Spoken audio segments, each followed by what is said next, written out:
You're listening to Pedaling Through Life, a 1,000-kilometer father-son Ashtavinayak cycling pilgrimage, presented by Shri and Sunilkhandbahale.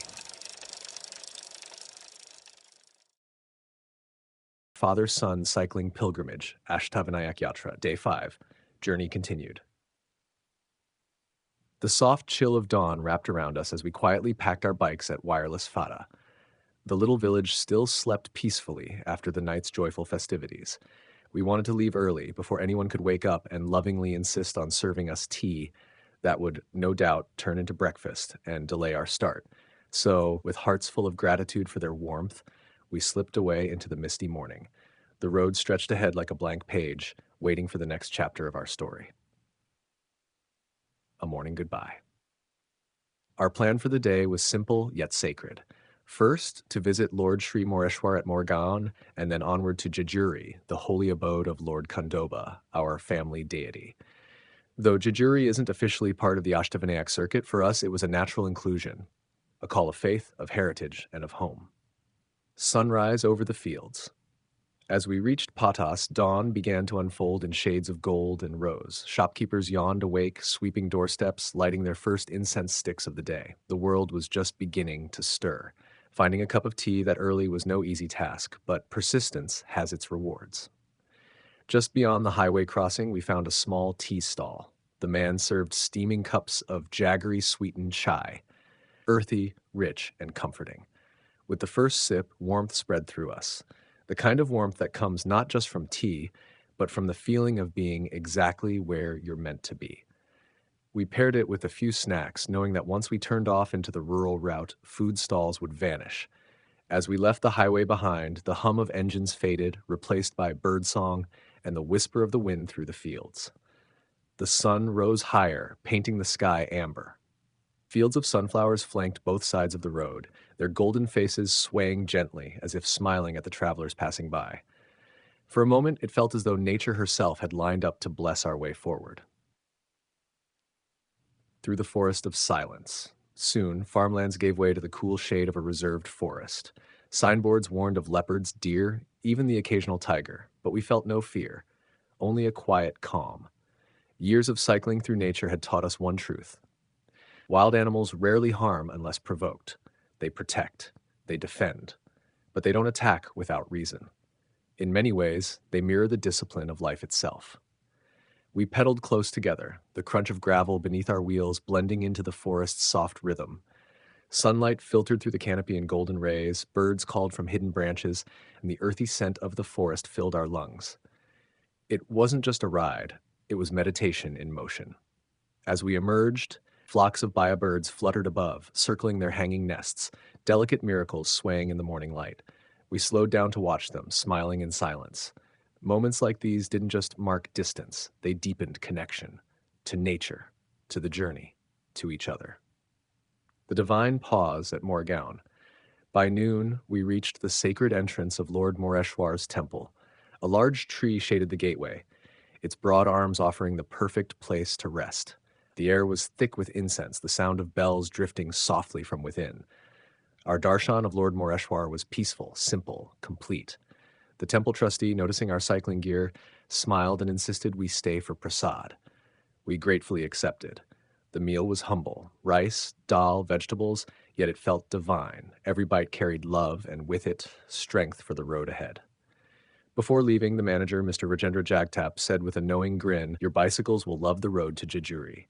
His words felt like both blessing and promise. We bowed, thanked him, and set out once again, toward Jejuri. Onward to Jejuri. The road from Moregaon to Jejuri was a cyclist's dream, smooth, scenic, and peaceful. The breeze was gentle, almost like a companion pushing us forward. The rhythm of our wheels became our background music. Shriram, still a little tired from the previous night's bhajans and late sleep, hoped we'd find an early stop at Jejuri. And I knew what he needed most wasn't luxury or comfort, just a night of deep rest. As the golden hill of Jejuri appeared on the horizon, the fort temple glowing under the sun, something stirred within us. A blend of reverence and homecoming. On the roadside, a heartwarming sight stopped us. A tiny baby girl, barely 2 months old, smiling from her grandfather's arms. That innocent smile, it melted away all fatigue. Her grandmother, who ran a small eatery nearby, offered us snacks and kindly guided us toward a decent lodge for the night. Once again, it was the kindness of strangers that carried our journey forward. The Golden Hill of Faith. Jejuri greeted us with its unmistakable energy, alive, radiant, deeply spiritual. While I secured our bicycles, Shriram went searching for accommodation. He returned triumphant. Clean room, good price, negotiated. I smiled. His enthusiasm was its own kind of reward. After a quick wash and some laundry, we felt refreshed and ready to climb the sacred hill of Lord Khandoba. The ascent to the temple was both physical and spiritual. The air vibrated with drum beats, chants, and the echoing cry, Yelkot, Yelkot, Jai Malhar.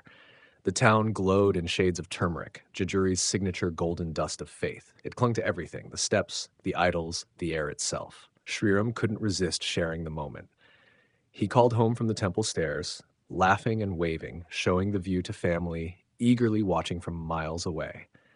That nightly call had become our quiet tradition, a thread of connection that tied us to our loved ones while we roamed free.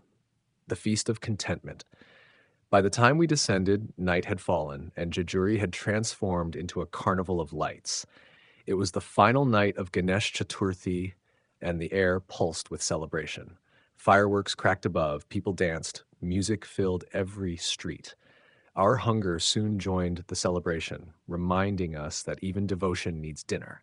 But every restaurant we found was closed, owners lost in festivity. After several tries, we finally found one small eatery still open at the main crossroad. The owner smiled, saying, "You're just in time. Food for the gods is still being served." We laughed, grateful beyond words. As we ate, Visarjan songs played outside, devotees bidding farewell to Lord Ganesha with tears and joy. Shriram took a long breath, leaned back, and said, "Best dinner of the trip." I silently agreed. Perhaps it wasn't just the food. It was the journey to find it, the patience, the gratitude that made it taste so divine. Closing reflections. Back in our lodge, we stretched out on clean mattresses, letting tired muscles finally rest. Our clothes hung by the window, our bikes leaned against the wall, faithful companions sleeping beside us. Outside, the night still hummed with faint echoes of devotional songs. As I closed my eyes, I thought about what Shriram had said over dinner. Maybe people were happier when there were fewer choices. He was right. In this world overflowing with options, we often forget the joy of simplicity. A cup of tea after a long ride, a kind stranger's guidance, a clean bed after a day of dust and devotion. That night, we understood something profound. The true measure of a journey isn't how far you go, but how deeply each mile changes you. You've been listening to Pedaling Through Life, a 1,000-kilometer father-son Ashtavinayak cycling pilgrimage presented by Shriram and Sunilkhandbahale. The journey continues. See you on the next ride.